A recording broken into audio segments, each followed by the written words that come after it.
North Carolina.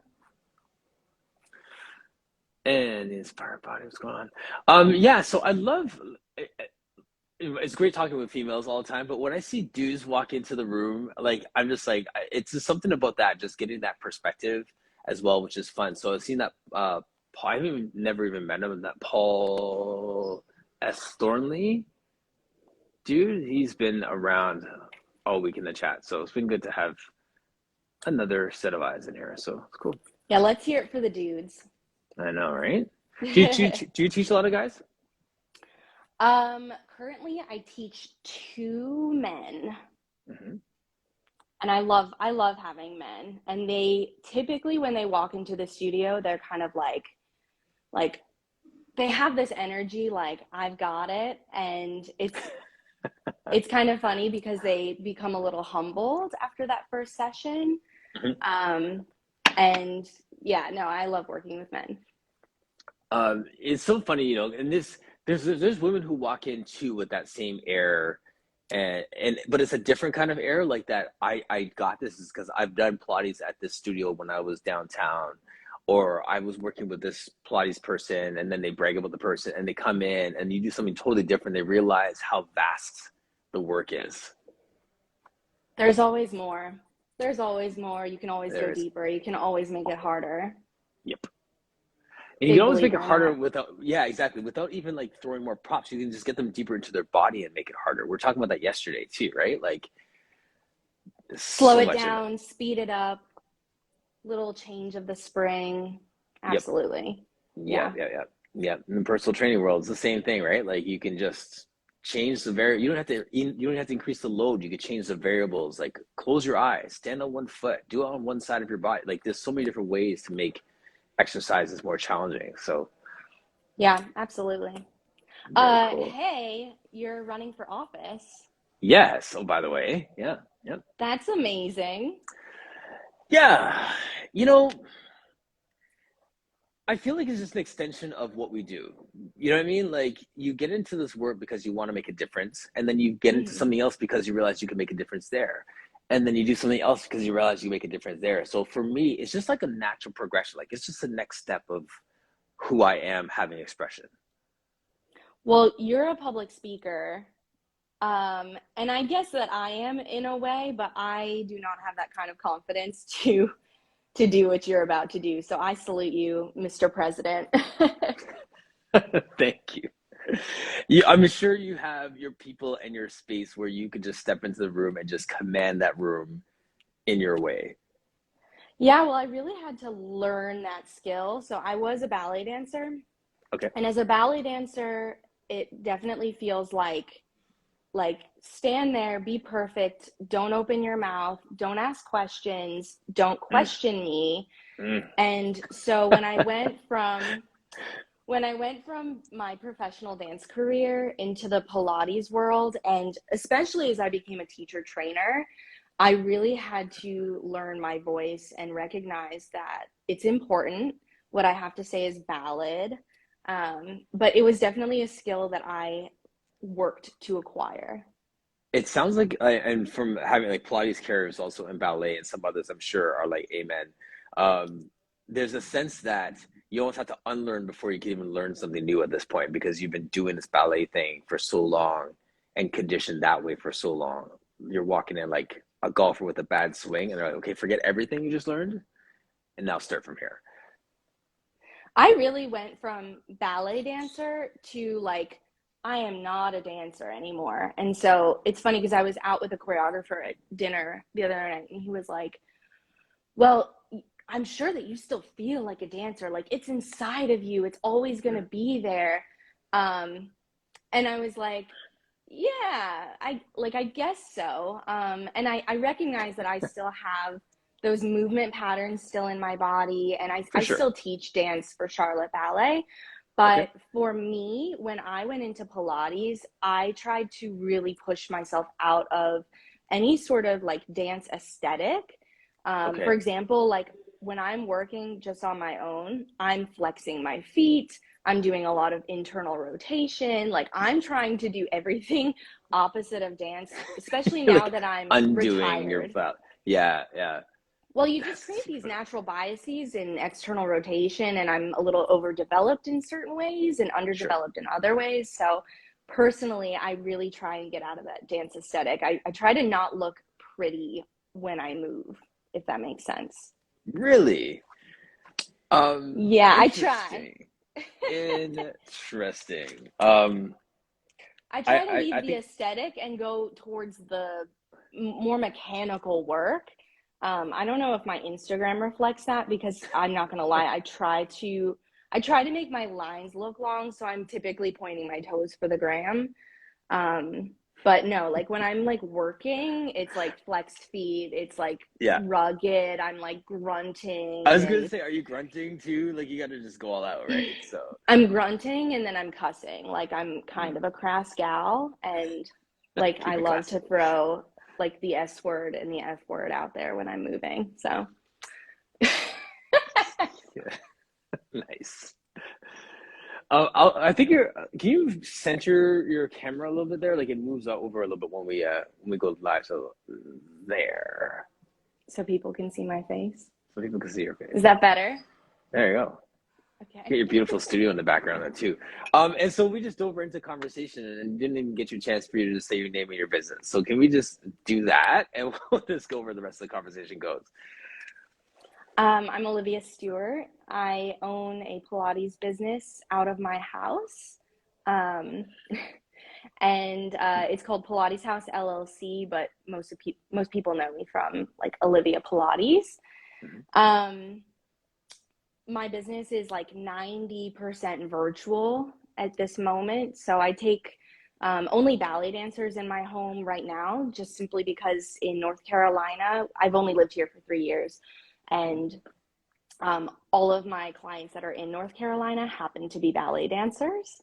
But majority of my business is on Zoom. Very cool. And then the other side of it is that I do education for Balanced Body. So I'm a teacher trainer for them. Oh, nice. Yeah. Very cool. Um, can we go back to like not looking pretty in our workouts for a second? Yeah. No, I didn't want to just, I wanted to make sure we got that little piece in there. So now let's go back to just looking ugly when we work out for a moment. Okay. Okay. Um, that aesthetic. I remember when I was teaching, like I just finished, like I'm still doing personal training, got my Pilates cert, and there was like two or three guys and girls who had done this Pilates cert who were personal trainers. So we would like be with our clients on the gym floor with our clients, run in, teach one Pilates private or class, and run back out and back to our one-on-ones. And the people who we trained would always say that there was a difference between like the full-time Pilates people and the personal trainer Pilates people in the way that we taught, partly because also the full-time Pilates people weren't personal trainers and were former dancers. So if there's ever a time when I had to sub a class, they would say, you know, when I'm in the class with this person, it was all about how the exercise looked. And when I was working with you, it's about how it felt. I felt like it was in a personal training session. I'm not knocking them by any means, but I'm saying like there was a sense of a different focus in terms of how the exercise flowed or how it finished or how it looked when you were working with someone who had a dance background. And then almost this, you know, to a fault, almost this choppy objective in the play. So neither was really perfect. You know what I'm saying? Define perfect. Well, what I mean by perfect was it wasn't too much to one side or to the other. So like there was just this balance of the meeting the objective of the move and where you feel it without getting like super heavy technical or too frilly and aesthetically pretty. That's as close as I'll get to a definition of perfect. Yeah. You see what I'm saying?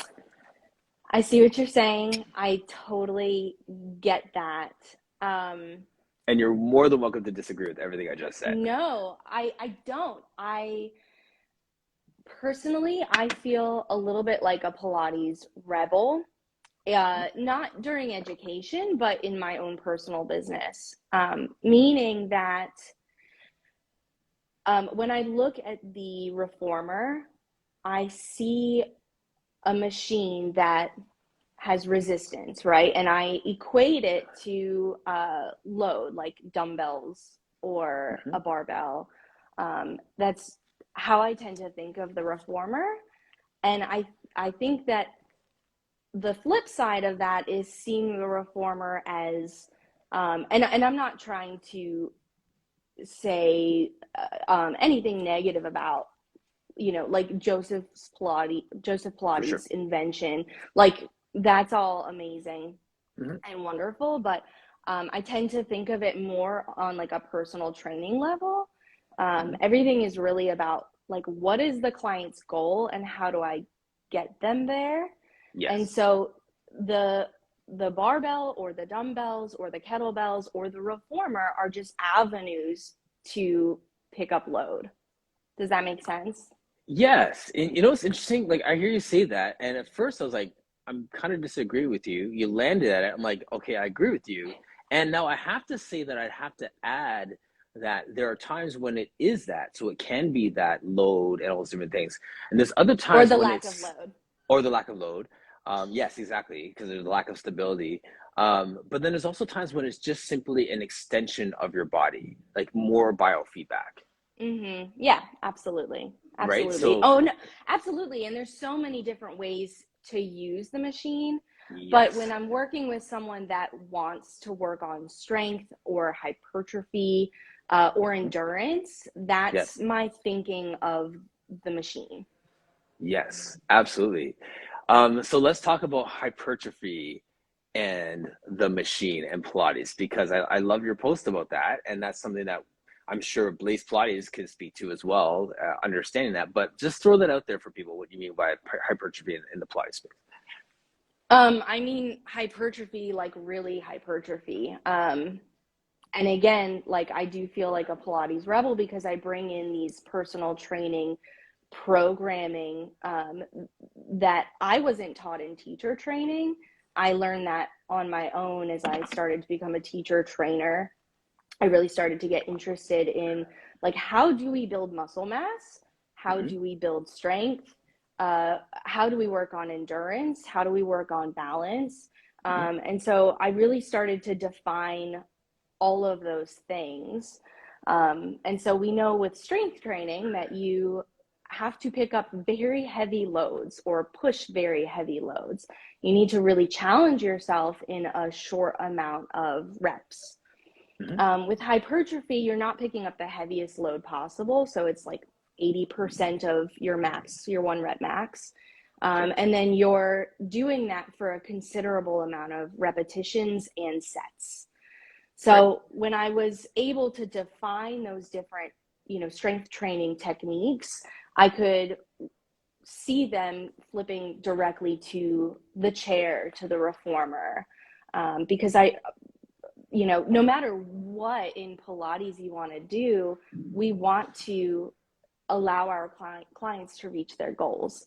And so, Mm. yeah, I think I'm just trying to bring a little bit more awareness as to like how we could actually do that. Because I think for Yes. Pilates teachers, they just don't go through that kind of training like a personal trainer does. Right, exactly. And for many, they won't want to because they have different goals and objectives and stuff like that, right? So this conversation is a fit for someone who may want to explore that, as is every conversation, right? Like, so in that sense, now I have a friend, and I want to kind of touch on what Marion's comments here about the fascial tensioning piece when it comes to the reformer. Um, but before I do that, there's a friend of mine who is like an international kettlebell instructor, right? And with kettlebells, you could do like your snatches and all these different exercises and stuff like that. But then you could also do like a bicep curl or a shoulder press. So he breaks it down this way and says there are kettlebell exercises, and then there's exercises you could do with a kettlebell.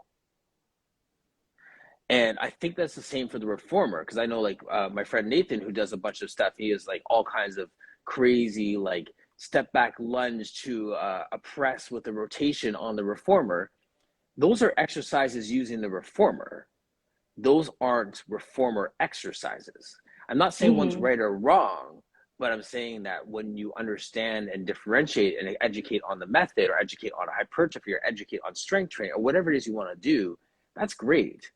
And so I'm not knocking anything. I just think that like when we go through these things, understanding what you're doing, where you are, and where you're taking people is more important than anything else, right? So just understanding that piece. So I just wanted to throw that part of it out Yeah. there because like my kettlebell friends will be the first to tell you that when they see like a group fitness kettlebell class, and they're like, "That's not kettlebells." So No, it's and the of same thing. course, like, not everything always translates, but a lot of things do. And listen, like, I love the classical Pilates rep. Um, I do classical Pilates rep all the time. I'm just talking about like goal specific. So I loved what you said about just know why you're doing something and who you're Mhm. doing it for, and you can relate Pilates to anyone, and you can throw in those strengthening techniques into those like classical Pilates exercises. You can just throw it on in there. Yeah, and it's maybe for me, like, and I think that that's so true. But when you have other tools in your toolbox, I feel like, well, why not just take them on the floor and do that exercise? Why not I just get them, why don't I just do a body weight? Let's get off the machines for a moment and let's do a split squat, to a lunge, to a step back lunge, to a step back. You know what I mean? Like throw it in there, right? Yeah, Like absolutely. I've I do actually that a done lot that. with people Yes, with I go. reformers. Yeah, where like, Mhm. hop off the reformer, we're going to do some dumbbell exercises, and then we're going to hop back on the reformer and get our mobility on. Right. Or this is what I did with one of my clients, trying to get some lat engagement for a different exercise. Like I think maybe pulling straps or something. I can't remember what it was. I took him on the floor to do chin ups, do a dead hang, and get that retraction. Come back and just like get him to figure out what his chin up looks like. Okay, let's go back into the room. Now try that when they have a bit of pre-fatigue in that muscle to initiate the muscle. So that sort of thing. So making connections all over the place. Mm-hmm. Everyone, I think that's why everybody, when we have these conversations, it expands their mind. And I always encourage people to like fill your toolbox as much as you can. If you're a personal Mm-hmm. trainer, sorry, if you're a Pilates person, go take an Olympic lifting course and just Yep. understand that all of a sudden it'll make sense. Take a TRX course and you'll be like, wait a minute, all these exercises are Pilates exercises. Like, you know what I mean? Like there's so many pieces that come from everywhere else and everything is part of the larger fitness conversation. We put Pilates in this little silo by itself, but it's part of the broader movement conversation. Mm-hmm. And just to play devil's advocate, you can do the exact same thing on the reformer. So if you are working with a man that's like really, really strong and you're trying to replicate body weight, you could throw 3 springs on, flip around, kneeling, facing towards the back of the machine, walk your hands up the frame up to the pegs, and you can do your scapular elevation and depression there. It's Mhm. kind of the same Yeah. thing. Right. Without the gravity villain. Yeah, it's just Yeah. spring is the load now. Mhm. Yep. Um, Yep. how did you find Pilates, Olivia? Um, well, I'm a walking cliche. I was a ballet Wait, dancer, injured ballet dancer? injured ballet dancer. Eh. Woo! Ding, ding, ding, ding, ding. It's like every other person's story. But I think what I'd like to say on behalf of all the ballet dancers, and obviously I can't speak for uh, every ballet dancer that became a Pilates teacher, but um, compared to the dance world, the fitness industry feels so welcoming and safe. It's like a warm hug in Mm, comparison to dancing professionally. And what I mean by that is that dancers suffer a lot of abuse, and I couldn't even name that it was an abusive place for me to be until I got out of it and struggled for a number of years to really kind of get over all of that happened. Um, and I hear this a lot from dancers that they got injured, they got tossed aside, and then they felt really accepted by this industry. So I think maybe that piece has something to do with why we're here doing what we do. trying to make it a welcoming place for the next person, regardless of where they came from. Yeah, exactly. And you know, to be a professional dancer, there's a part of you that has to be kind of selfish in a sense, you know, like everything is about you and your body and your training and your point shoes, and like all of your time is devoted to yourself, really, Mhm. and the art. And so when you come to this industry and you're able to help other people, it is like this, it's like a high that you get. Like I live Interesting. for people to feel more confident in their body and move better in their body. It's just like the most intoxicating feeling for me to witness as someone's instructor or teacher. It, does it excite you more when someone recovers from an injury or when someone discovers they could do something they couldn't do before? Either anything, Yeah, anything positive, I'm like, yeah, all my over it. my clients will tell you that I'm like woo on Zoom when they do something that they previously thought that they couldn't do, or when their body starts to feel better after an injury, anything like that. I mean, I like lose my mind and I'm everybody's biggest cheerleader. It's ridiculous. No, It's hey, embarrassing. no, I'm, trust me, my clients are like, You're a little bit too excited about this right now. Like, you Yeah. could just chill." And it'll be Yeah, like the smallest things, and they don't even yes, realize what it is yet, but I'm like right, freaking out for them. yes, yeah. Honestly, I thought that was just I just dismissed that. One, that's just my personality, but two, that I thought that this is the personal trainer in me, like because you're noticing reps and that 5 pound increase from last week. You're like, hey, but now in Pilates world, it's not so quantifiable. So now it's like your shoulder's lower than it was 2 days ago. Your foot was able, like, you mean you start to celebrate the nuances of the movement, and they're just like, okay. I'm like, no, that was awesome. You don't understand. And they're like, yeah, yeah, Totally. yes. Yeah, that's yeah, I hear you on that. That's great. The I remember celebration though is when I was a much younger teacher, I remember talking to another instructor that was like, well, I'm just like not like a cheerleader kind of teacher. And it made me feel like, oh, maybe I'm not supposed to be like someone's cheerleader. But now I'm like, I'm everybody's cheerleader. Like I am here to make you a better mover. I'm for here to make real. you a believer. Like, Yep. yeah, I'm all about it now. Yes. Ashley, the law and Pilates said the best feeling to see your clients explore and expand before they do. Yes. Hi, Ashley, Yeah. fellow dancer. Fellow dancer.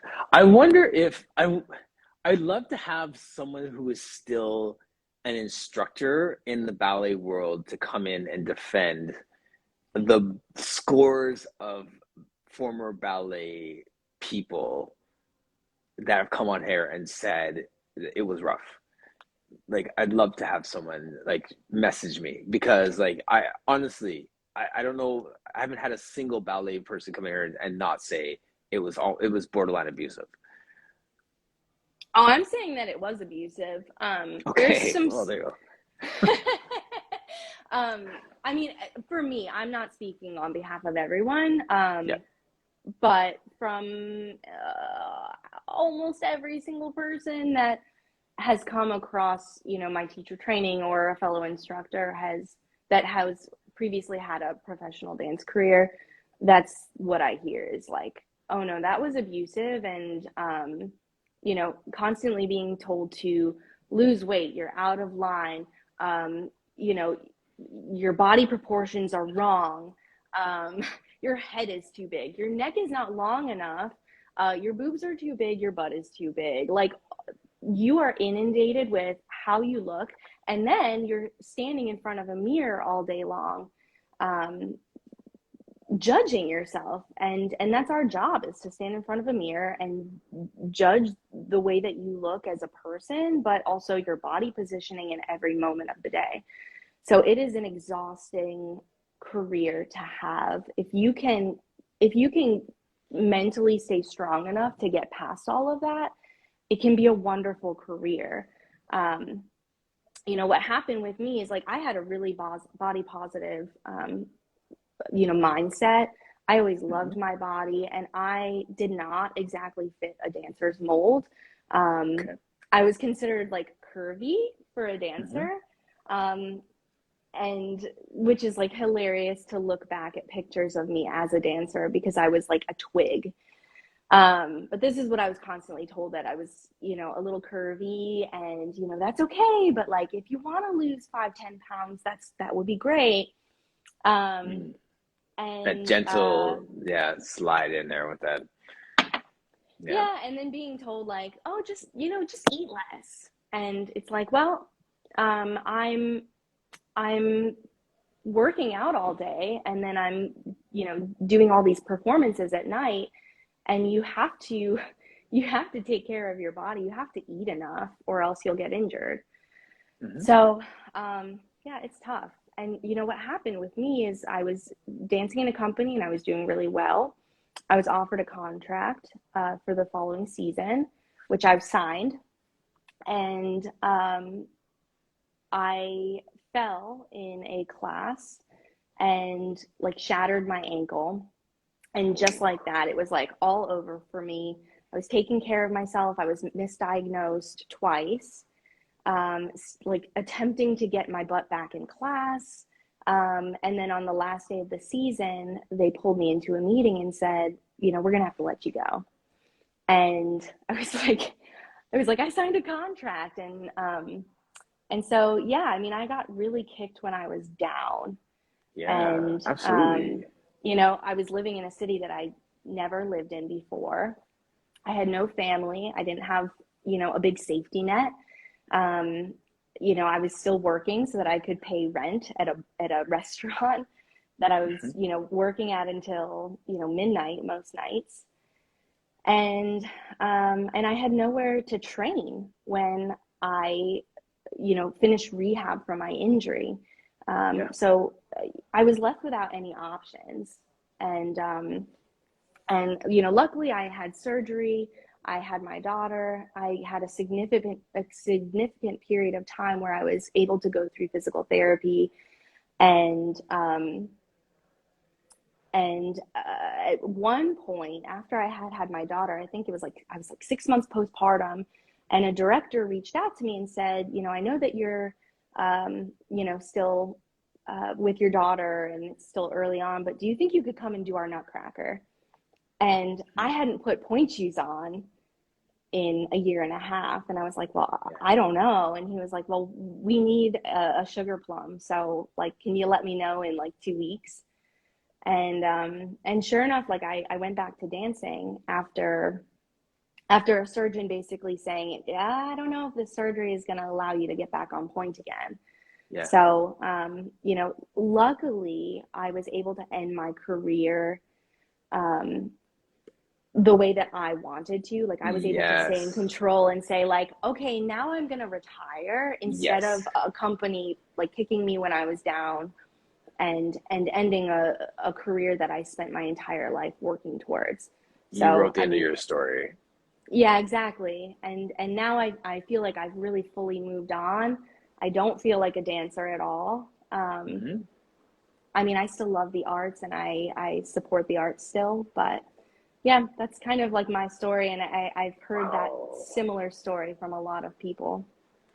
Well, thanks for sharing it. I'm sure, obviously, there's a lot of pieces that were missed in that, because that's a long journey and there's a lot of challenges that go into that. So I appreciate. Sorry for the long Uh, rant there. no, that's great. I mean, people connect with that, right? Like people understand that, and that also paints a picture of the compassion that people are going to experience when they step into the room with you, virtually or otherwise, right? Because that story, you could sub out ballet and sub in the workforce. You could sub in whatever your area of passion is, and that being ripped away from you through injury or through unemployment or whatever, people come in broken.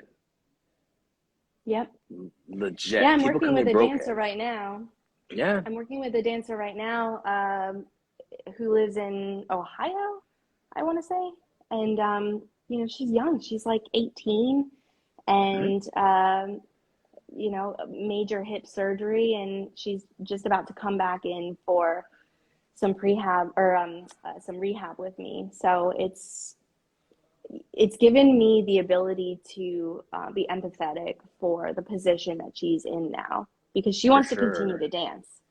And Right. so because of my history, I'm able to say like this is really hard and I understand because I lived it and Hmm. here's how we're going to get you back to dance. And so I'm really able to lay out what her rehab and those steps are going to look like.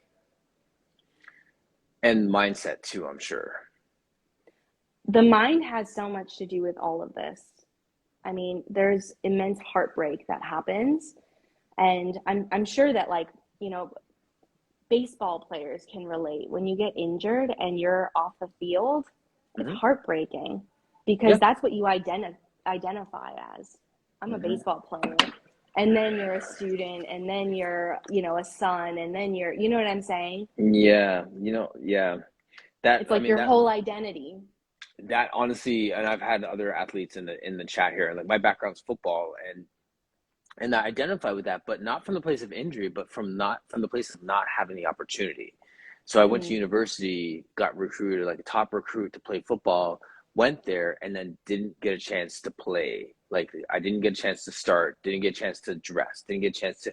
So next year, like train hard all summer, come back, same thing, get put brushed over, whatever. So by the time I got to my third year, I still hadn't stepped on the field and had an opportunity to go do my master's degree, finish my degree, or keep chasing after this football dream, and had to just say, okay, well, I got to get paid somewhere else, so I'm going to do my master's. And I left. So it wasn't even like the story was I was robbed of my opportunity because of injury. It's like I wasn't given the opportunity, and yeah. that I think still influences the way that I train when people come in because it's all about preparation. I'm like, if I only trained a little bit more, if I prepared more in the summer, if I had a better 40 time for whatever. So I'm always trying to give people a better opportunity to succeed by their preparation. So everything's preparation for me. There's a compassion that comes to that side of things, Yeah. What right? position? Defensive back. I know nothing about football. I'm like, I'm pretty good. You asked the question with such confidence. I I know was like, that wow, was okay, good. we're That gonna was talk. slick, right? That was so slick. I thought, dude, we're gonna talk football for the next 16 minutes. This is gonna be so good. No, So that I've was worked with a couple of guys in the NFL, and I always like ask the question like, what position? You know, like real slick like that. yeah. And here's the thing, You like had me. I really don't understand anything about the game. Like whenever I'm at a Super Bowl, something happens and everybody's like, what is that call? Like, what was that? Like, even my husband will be like appalled. And then they have like a new rule that nobody's ever heard of before. And Yeah, I'm like, what is this game with like 1,000 rules that like even people that are actual fans like don't understand? I don't know. The right. whole thing is just crazy. But however, when I was working with when I was working with these guys in the NFL, I really didn't study the game, but I did study the way that their bodies moved and what they had to do on the field. Like, were they Right, pushing? Were right. they catching? Did they Mm-hmm. have to go like this? Did they go like that? You know, like Yep, that's yep. what I care about. And then I, you know, confessed to not knowing anything about the game, and they were just like, it's, you know, it's all good. How many Super Bowls have you gone to? I mean, no, I haven't been to the actual Super Bowl, like Super Bowl Okay, parties. Wouldn't that be a okay. I was crime like, if I like knew nothing about yes. football but made it to like 6 Super Bowls? I just cut the call right now just out of jealousy. Yeah. But No. that's no, but that's true though. The movement piece is so key, and whether when you start to look at it and break it down from the movement perspective, you realize that you could be talking to like I've trained a squash athlete and a football player exactly the same way. Start, stop, metabolic, lateral movement, weight shift. Like you know what I mean? Like it's the same thing, even though they're totally different sports. So you're right. Like you don't have to understand the nuances of the game. You just have to understand the requirements of their position, not the requirements of the sport, the requirements of the position, like you mentioned. So yeah, you can totally do that. No more Yeah. arguing it.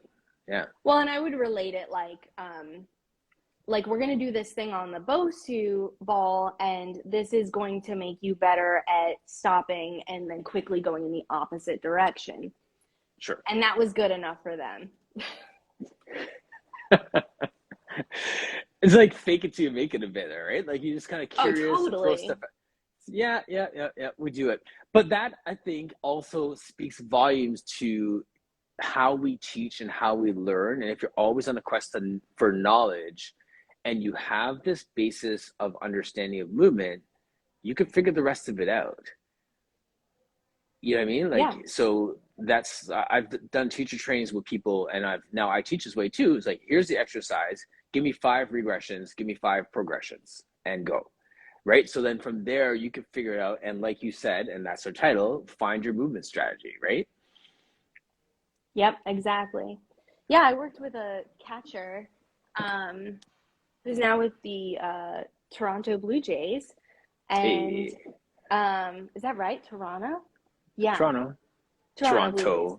Toronto, Toronto, To, however you want to say it. I sound like an American, Toronto. Um, and he was a catcher, so I really studied what he had to do for his sport, which is like the Mhm. majority of the time you're squatting on your heels.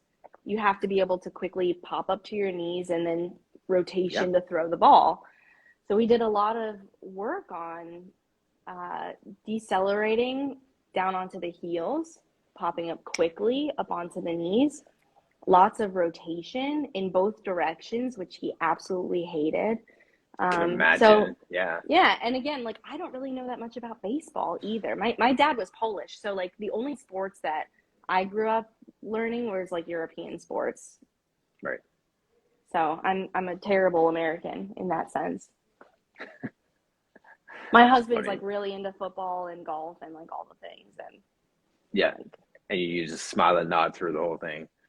well, I appreciate the physicality of it, but Yeah. I totally don't understand the rules. That's fine. I mean, I do that with like so many sports. I'll walk into a room with, other sports. I'm like, listen, you can talk, you can. Oh, a squash coach said it to me. I was working with some guys. He said it this way. He goes like, you get them to the ball faster. I'll teach them what to do when they get there. Yeah, I'm like, deal.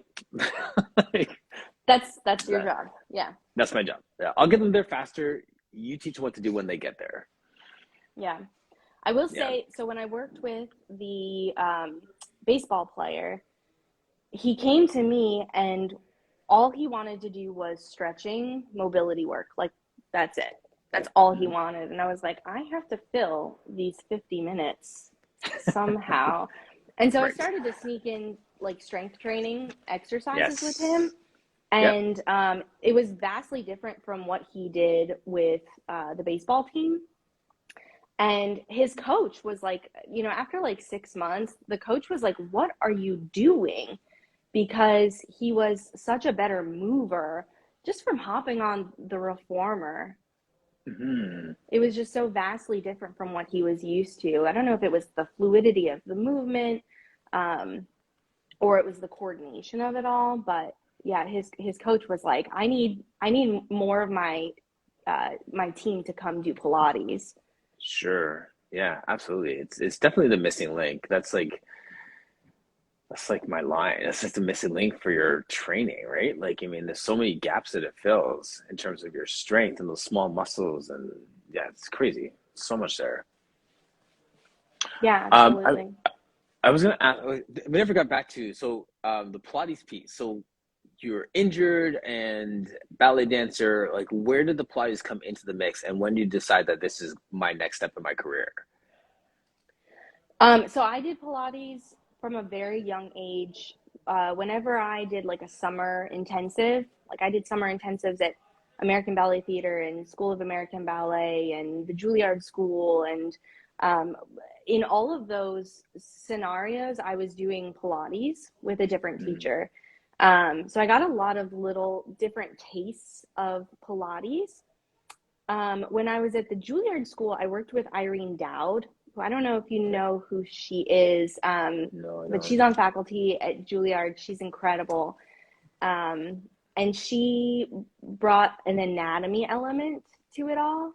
And like, Mm, I'm a total anatomy nerd and I'm a visual learner, but she would do things like put K tape on the body to show the oblique system.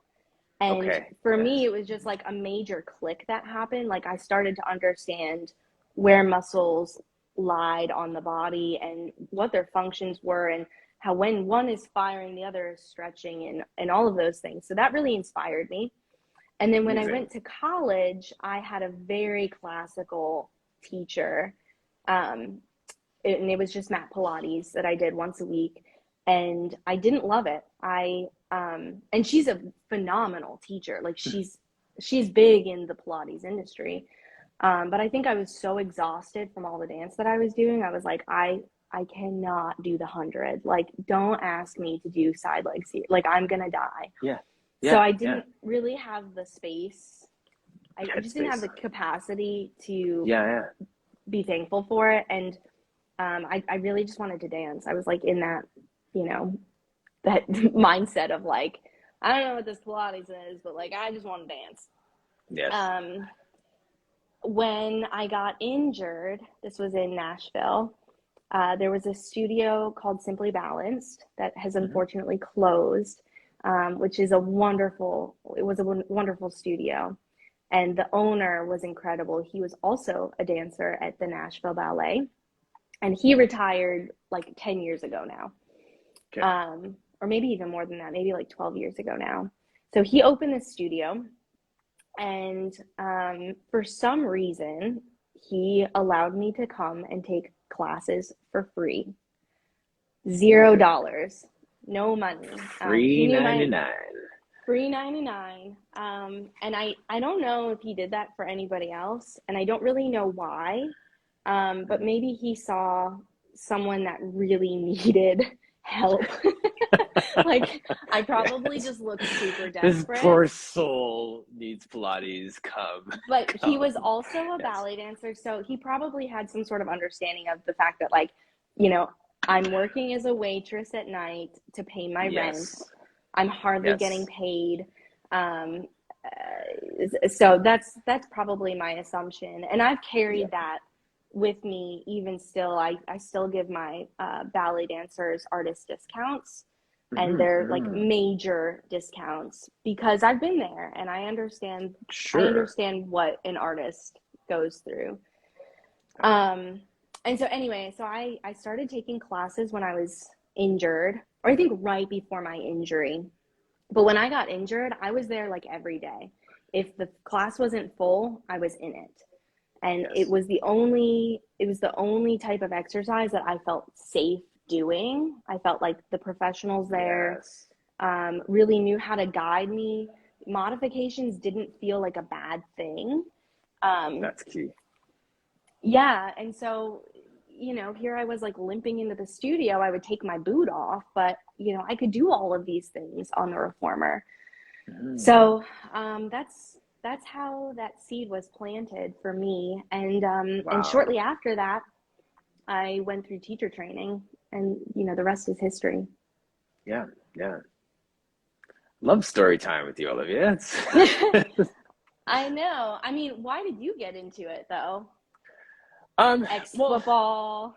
yeah, well, yeah, it's ex football to social work to personal training to Pilates to more Pilates to more Pilates to yeah.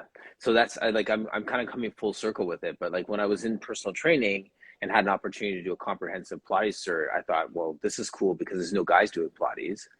And then I realized how amazing it felt in my body, having been challenged with it in the past. And I thought, okay, from a sheer marketing perspective, there's no guys doing it and there's no black people doing it that I know. So I felt like one, I could have a corner of the market, and two, I could open doors for other people to see that it's possible for them to do this.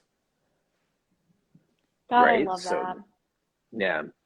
So that's really it. And then I saw that someone was using like real men do Pilates as a hashtag, and I thought that's the coolest thing ever. So I made that my Instagram, and I owned that by Mm-hmm. just getting as many pictures up and as many handles, and just use as much as possible that people could, grab pictures from it or see it, or just like try and talk their male clients, like the husbands of their clients, into Pilates. Look, this guy's doing it here.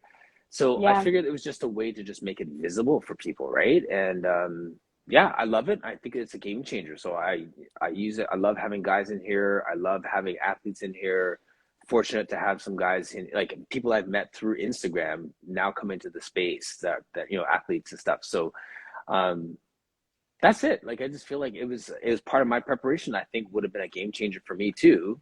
So I'm trying to give it to as many people as possible. That's amazing. And like, just think about all of the people that you influenced to try it, to just come in and give it a try. And you probably have no idea what that No, yeah, number is, how many exactly. people you touched. Right. So, and No and clue. thank you for doing like this podcast is incredible. And yeah, again, I salute you, Mr. President. And if I lived in Canada, I'd vote for you. Thank you. Yeah, that's it, right? I mean, like coming from social work and having served my community, serving them with fitness, serving them in just different ways. Like I feel like it's just coming full circle. Like this is just an extension of what I do, having a focus on wellness for the city instead of just for the studio, right? So Yeah. safety, support, amplify, connect, like all the things, like anything that you're going to hear in my campaign over the next 5 months has been said here in this Yeah. context. You know what I'm saying? Yeah. That's So yeah. amazing. That was a fast 57 minutes. I know. I feel like we didn't talk about anything that we wanted to talk about. I know. Like, We actually, yeah. we could just keep going all day, you know? I You're more than welcome to come back. I definitely need to do a round two with you because yeah, there's still so much. Like We've everything got a I've lot written to down on my dig page. into. Yes. Well, thank you so much. It was a pleasure being here. And again, like you're such a Mhm. light in this industry, and we all look up to you. So thank you so much. Thank you. So sweet. Appreciate that. Thank you to everyone who joined us as well. I know people have been popping in and out, but I see, Scoop Plies and PT, good friend. Wellness Plies UK. Thank you to our UK friends and all of your people who came through as well, showing you your love. Really good. Awesome. All right. I will message you after, Olivia. Thank you so much for joining me today. Thank you. Have a good day. All right. You too. Bye.